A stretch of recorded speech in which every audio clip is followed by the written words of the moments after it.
কি হলো ঋষিবর? এটা পায়েস নয়, বিষ।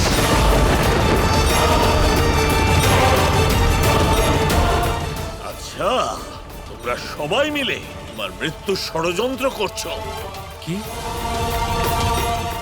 না ঋষিবর, আমরা বিষ কেন প্রস্তুত করব? আমরা তো পবিত্র মনে আপনার জন্য পায়েস বানিয়েছিলাম। দেখুন, এমন কিছুতেই হতে পারে না। গোপীগণ কোনো কীটকেও আঘাত করতে পারেন না। এইভাবে এই পায়েসে বিষ মেশানো, এটা কিছুতেই সম্ভব নয়।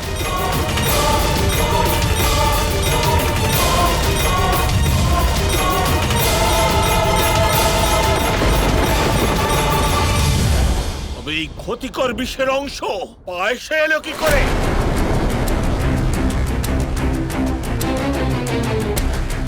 এর অর্থ হলো এই বিষ জেনে শুনে আমার পায়েসে মেশানো হয়েছে।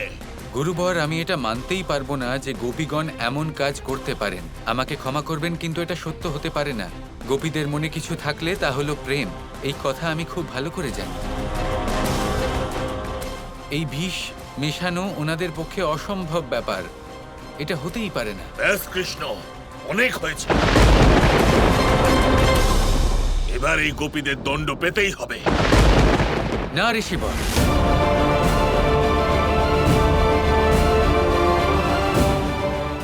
আমি স্বীকার করছি যে আজ এখানে কোনো রকম ষড়যন্ত্র অবশ্যই রচনা করা হয়েছে। যদি আপনি আমার ওপর এতটুকুও বিশ্বাস রাখেন,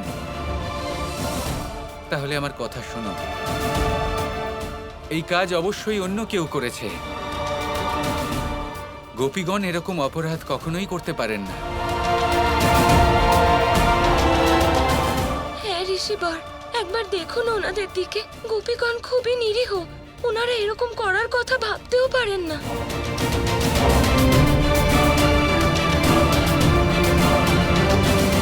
ঋষিবর, দেখুন, আমি জানি যে আপনি কাউকে দেখে তার ব্যক্তিত্বের বিষয়ে অনুমান করতে পারেন, সেই ব্যক্তিকে বুঝে নিতে পারেন। এই গোপীগণ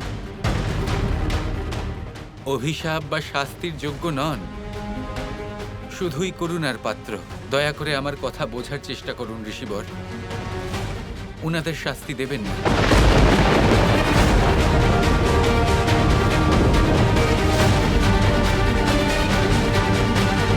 হে রাধাকৃষ্ণ, আমায় ক্ষমা করবেন। আমি আপনাদের এত কষ্ট দিচ্ছি। আমাকে এভাবে আপনাদের সামনে নিজের ক্রোধ প্রদর্শন করতে হচ্ছে। কিন্তু আমি তো বিবশ। আপনাদের দুজনের কাছে কোনো সত্য সুপ্ত থাকতে পারে না। আপনি এই মুহূর্তে নিজের শক্তি প্রয়োগ করছেন না, তাই আমার এখানে আসবার কারণ জানতে পারছেন না প্রভু। এখন তবে এই গোপীদের জন্য কৃষ্ণ, রাধা, রুক্মিণী ক্ষমা প্রার্থনা করবেন।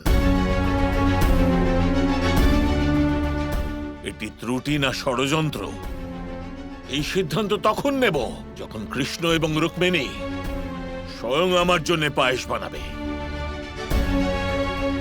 আর রাধা সেটা স্পর্শও করবে না। আর যদি কৃষ্ণ গোপীদের আমার অভিশাপের প্রকোপ থেকে বাঁচাতে চায়, তাহলে ওনাকেই আমার জন্য সুস্বাদু পায়েস বানাতে হবে।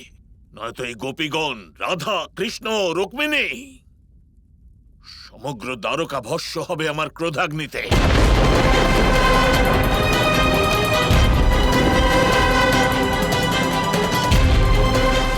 না ঋষিবর, আপনি যেমন চাইছেন তেমন হবে। আমি এবং রুক্মিণী এক্ষুনি গিয়ে আপনার জন্য সুস্বাদু পায়েস বানিয়ে আনছি। গুরু শুক্রাচার্য, আপনার পরিকল্পনা তো অসফল হলো।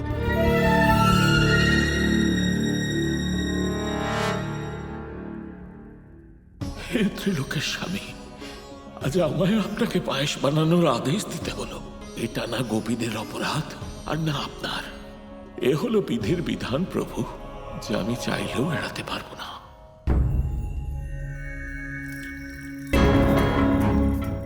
শ্রীকৃষ্ণ, ঋষি দুর্বাসা যেমন বলেছেন তেমন পায়েস তো শুধু রাধাই বানাতে পারবে। রাধার সাহায্য ছাড়া আমরা এই পায়েস কি করে বানাবো?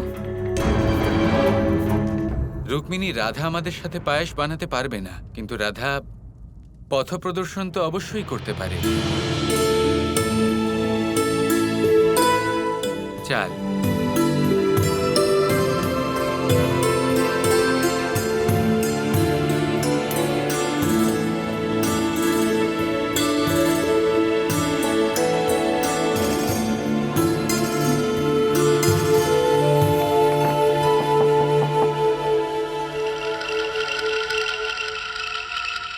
এ কি, রাধা তো শ্রীকৃষ্ণকে সাহায্য করছে। এবার তো বাবার বানানো পায়েস নিশ্চয়ই সুস্বাদু হবে। আর তাছাড়া আমার কাছে আর বিষও নেই। এবার ঋষি দুর্বাসা বাবার উপর প্রসন্ন হয়ে ওনাকে আশীর্বাদ না দিয়ে বসেন।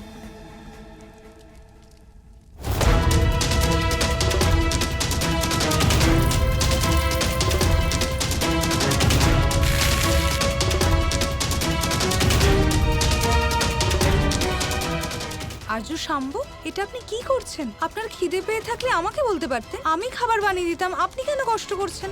আমি পায়েস বানাচ্ছি। কিন্তু আর্য শাম্ব, আপনি তো পায়েস বানাতে পারেন না। দিন, আমি বানিয়ে দিচ্ছি। না না না না লক্ষণ, আমি জানি যে আমি পায়েস বানাতে পারি না, কিন্তু আসল সত্য তো এটাই। এই পায়েস আমি বিস্বাদই বানাতে চাইছি। কিন্তু কেন? যদি আমি বাবার বানানো পায়েস নষ্ট করতে না পারি, তাহলে অন্তত বদলে তো দিতে পারি।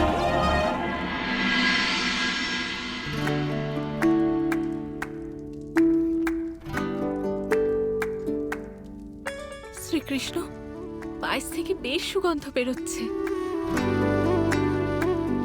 ঠিক বলেছ। মনে হচ্ছে আমাদের পায়েসও রাধার পায়েসের মতোই হবে।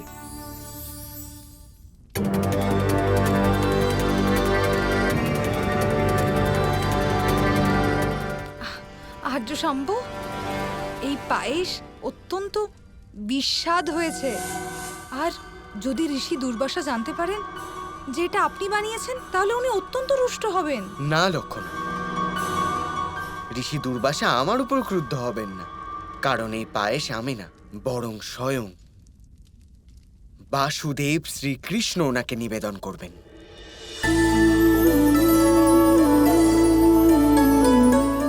এ তো অত্যন্ত সুস্বাদু হয়েছে।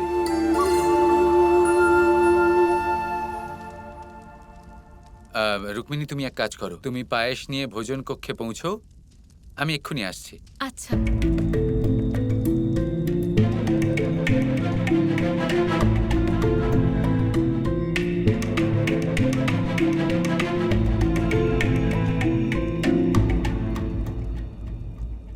কি হলো মা, পায়েস এখনো প্রস্তুত হয়নি? পায়েস তো হয়ে গেছে, কিন্তু এটা ঠান্ডা হওয়া অবধি কাউকে অপেক্ষা করতে হবে না?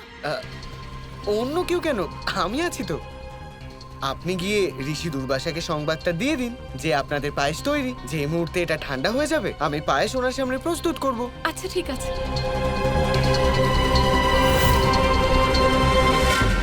হে মহাদেব, এবার অন্তত দ্বারকার মুখ রক্ষা করবেন। আগের বার কেউ পায়েসকে বিষাক্ত করেছিল, এবার যেন এরম না হয়। দুর্বাসা ঋষি কৃষ্ণের ওপর যেন রুষ্ট না হয়। দারুণ ব্যাপার মহাদেব। সমগ্র সংসার আপনাকে বিনাশক বলেন, আর দেবী রাধা তো আপনাকে ক্ষীরের রক্ষক বানিয়ে দিলেন। গৌরী, এটাই তো হলো ভক্তির শক্তি। ভক্তের ইচ্ছা পূরণ করার জন্য ভগবান সবকিছু করতে পারেন, কিন্তু তার জন্য ভক্তের মধ্যেও রাধার মতো শ্রদ্ধা ভাব থাকা আবশ্যক। এবার তুমি দেখতে থাকো, অনিষ্ট করার বাসনা নিয়ে কোনো ব্যক্তি এই ক্ষীর ছুঁতেও পারবে না।